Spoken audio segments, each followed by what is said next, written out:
नमस्कार, आप देख रहे हैं एनएमएफ न्यूज में आपके साथ शबनम। चीन की धरती पर इतिहास के नए पन्ने लिखे गए जब तीन महाशक्तियां एक साथ आई। एक तरफ भारत के प्रधानमंत्री नरेंद्र मोदी, दूसरी तरफ चीन के राष्ट्रपति शी जिनपिंग और तीसरे धुरंधर रूस के राष्ट्रपति व्लादिमीर पुतिन। ये तीनों नेता जब मिले तो न सिर्फ गर्मजोशी से हाथ मिलाए बल्कि उनका आपसी तालमेल देखकर दुनिया दंग रह गई। तस्वीरें सामने आई तो हर कोई ये देखकर हैरान रह गया कि प्रधानमंत्री मोदी और पुतिन एक दूसरे के गले मिले। उनके बीच की केमिस्ट्री ने दुनिया को दिखा दिया कि भारत और रूस के रिश्ते आज भी कितने गहरे हैं। शी जिनपिंग के साथ भी पीएम मोदी की मुलाकात ने चीन के साथ मजबूत होते रिश्तों की गवाही दी। लेकिन इस ऐतिहासिक मिलन में एक और किरदार था जो पूरी तरह से हाशिए पर चला गया। एक ऐसा किरदार जो हमेशा भारत के साथ खुद की तुलना करता है और जो खुद को महाशक्ति बनने का सपना देखता है और हर बार अपनी बेइज्जती ही करवाता है। वो किरदार कोई और नहीं, पाकिस्तान के प्रधानमंत्री शहबाज शरीफ हैं। दुनिया ने देखा कि कैसे प्रधानमंत्री मोदी पुतिन आपस में बातचीत करते हुए आगे बढ़ते हुए कदम ताल मिलाते हुए नजर आए और कैसे शहबाज शरीफ को पूरी तरह से नजरअंदाज कर दिया गया, इग्नोर ही कर दिया गया। ये तो सिर्फ शुरुआत थी। एक और तस्वीर सामने आई जिसने पाकिस्तानी पीएम की हैसियत को दुनिया के सामने पूरी तरह से उजागर कर दिया। पुतिन फोटो खिंचवाकर आगे बढ़ रहे थे, तभी शहबाज शरीफ ने लपककर बिना किसी निमंत्रण के पुतिन के से हाथ मिलाने की कोशिश की। ये ऐसा नजारा था जैसे कोई फैन अपने हीरो को देखकर हाथ मिलाने के लिए बेचैन हो, लेकिन पुतिन के चेहरे पर कोई गर्मजोशी नहीं थी। उन्होंने सिर्फ औपचारिकता के लिए हाथ मिलाया और आगे बढ़ गए। ये पाकिस्तान की राजनयिक बेइज्जती थी जिसे पूरी दुनिया ने देखा और जिस पर पूरी दुनिया में चर्चा भी शुरू हो गई है। मीडिया में शहबाज शरीफ की बेइज्जती छाई हुई है।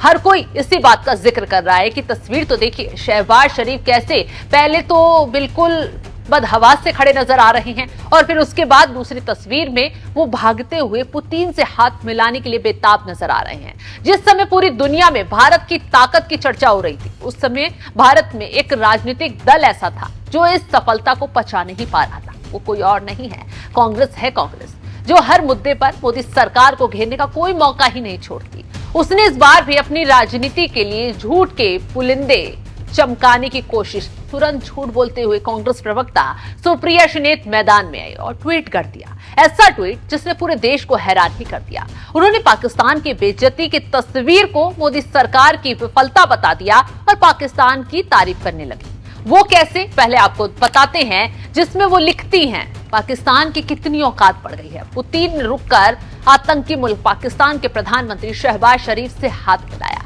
इससे ज्यादा मोदी सरकार की विफल विदेश नीति का क्या सबूत होगा। वैसे हमारे प्रधानमंत्री अंत में इतने पीछे क्यों रहे। इस ट्वीट ने कांग्रेस की हकीकत को बेनकाब कर दिया है। जब देश का प्रधानमंत्री वैश्विक मंच पर अपना परचम लहरा रहा था, तब कांग्रेस पाकिस्तान के प्रधानमंत्री शहबाज शरीफ की तारीफ करने में लगी हुई थी। क्या कांग्रेस मोदी के विरोध में इतना अंधी हो चुकी है कि उसे पाकिस्तान की तारीफ करने में भी शर्म नहीं आती। वो पाकिस्तान जो भारत का खून बहाने के लिए हमेशा आतंक को पालता है, बेकसूरों को निशाना बनाता है, लेकिन कांग्रेस को शायद कुछ नजर नहीं आता। शायद वो पहलगाम का आतंकी हमला भी भूल गई है। ये वही कांग्रेस है जिसने हमेशा मोदी विरोध में मोदी की विदेश दौरे पर सवाल उठाए हैं, उनकी विदेश नीति पर उंगलियां उठाई हैं और उनकी हर उपलब्धि को कम आंका है।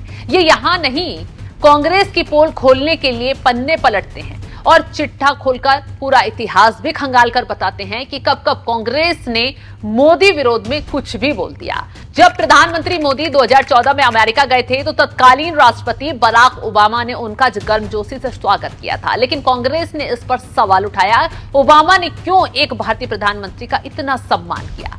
जब अमेरिकी राष्ट्रपति डोनाल्ड ट्रंप खुद मोदी के साथ मंच पर आए, पूरी दुनिया ने भारत अमेरिका दोस्ती का दम देखा, मगर कांग्रेस ने इसे भी ट्रोल करते हुए कहा, मोदी विदेशों में शो कर रहे हैं, देश में बेरोजगारी की बात क्यों नहीं कर रहे हैं। व्हाइट हाउस की सीढ़ियों पर प्रधानमंत्री मोदी का भव्य स्वागत हुआ, अमेरिकी कांग्रेस में भाषण मिला, लेकिन कांग्रेस ने वही पुराना सुर अपनाया, मोदी विदेशों में दिखावा कर रहे हैं, असली काम जमीन पर नहीं है। जब पीएम मोदी ने खाड़ी देशों खासकर सऊदी अरब और यूएई का संबंध मजबूत किए तो कांग्रेस ने कहा यह सिर्फ दिखावा है। जब मोदी ने इजराइल के साथ रिश्तों को नया आयाम दिया तो कांग्रेस ने इसे मुस्लिम विरोधी करार दे दिया। पीएम मोदी जब जापान गए तो उस वक्त जापानी पीएम शिंजो आबे मोदी को गले लगाकर गाड़ी खुद चलाकर उन्हें घुमाते नजर आए। लेकिन कांग्रेस ने इसे भी शो ऑफ कहा और तंज कसा कि मोदी सिर्फ इवेंट मैनेजमेंट कर रहे हैं। जब भारत ने फ्रांस से राफेल विमान खरीदे तो कांग्रेस ने इसमें घोटाला होने का आरोप लगाया। जब मोदी ने क्वाड देशों के साथ संबंध मजबूत किए तो कांग्रेस ने कहा यह चीन को उकसाने वाला कदम और यह भारत के लिए सही नहीं। कांग्रेस ने हमेशा यही दिखाने की कोशिश की है कि मोदी की विदेश नीति गलत है, जबकि हकीकत यह है कि प्रधानमंत्री मोदी की विदेश नीति ने भारत को एक नई पहचान दिलाई है, नई ऊंचाइयां दिलाई। चाहे वो अमेरिका हो या रूस हो या फिर जापान हो या जर्मनी, मोदी ने हर देश से भारत के संबंधों को मजबूत किया है। ये वही कांग्रेस है जो पाकिस्तान को खुश करने के लिए हमेशा तत्पर रही है, चाहे वो सर्जिकल स्ट्राइक के बाद सबूत मांगना हो या आतंकवाद के मुद्दे पर पाकिस्तान का पक्ष लेना हो। ये सब देखकर ऐसा लगता है कि कांग्रेस को भारत की नहीं बल्कि पाकिस्तान की ज्यादा चिंता है, क्योंकि जब मोदी ने बालाकोट एयर स्ट्राइक की, पाकिस्तान सकते में था, लेकिन कांग्रेस ने तब सबूत मांगने लगे। जब मोदी ने 370 हटाया, पाकिस्तान तिल मिलाया और संयुक्त राष्ट्र भागा, तब कांग्रेस के बड़े नेता भी यही बोलते दिखे कि 370 हटाना लोकतंत्र के खिलाफ है।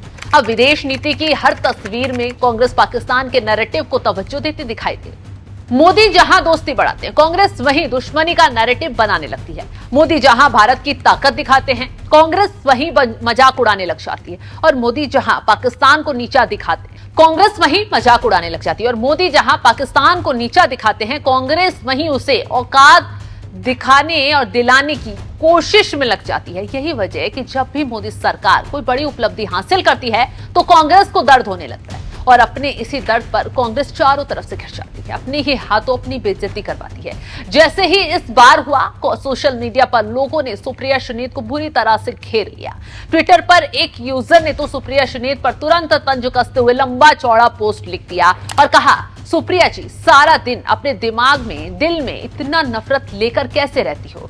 Anxiety, depression, high BP, sugar, cholesterol, cardiac arrest जैसे खतरनाक चीज हो सकती है। अगर व्यक्ति सारा दिन इतना नफरत अपने दिमाग में लेकर रहे, थोड़ा हंस लिया करो, थोड़ा अपने आसपास अच्छी चीजों को भी देखा करो, उनको भी पोस्ट किया करो। कभी पर्यावरण पर, पशु पक्षियों पर, ग्लोबल वार्मिंग पर भी लिखा करो। और हाँ, ये वीडियो देख लेना, भिखारी खुद सामने से आया हाथ मिलाने के लिए। और तुम्हारे कहने के अनुसार जब नेहरू, इंदिरा या राजीव गांधी प्रधानमंत्री थे, तब पाकिस्तान का राष्ट्र प्रमुख दुनिया के किसी देश के राष्ट्र प्रमुख से हाथ नहीं मिलाता था। गजब के मूर्ख हो गए हो तुम लोग।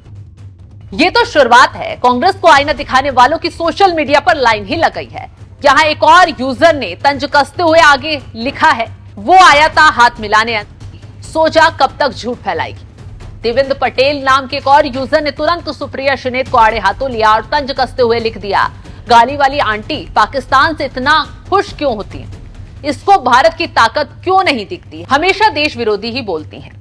एक दो नहीं, तमाम लोग इसी तरह के कमेंट कर रहे हैं, कांग्रेस को घेर रहे हैं। सुप्रिया सुनीत को की हरकतों पर कांग्रेस को चारों तरफ से घेरा जा रहा है और सीधा सीधा बोल रहे हैं कि कांग्रेस मोदी विरोध में इतनी अंधी हो गई है कि किसी भी हद से गुजर रही है।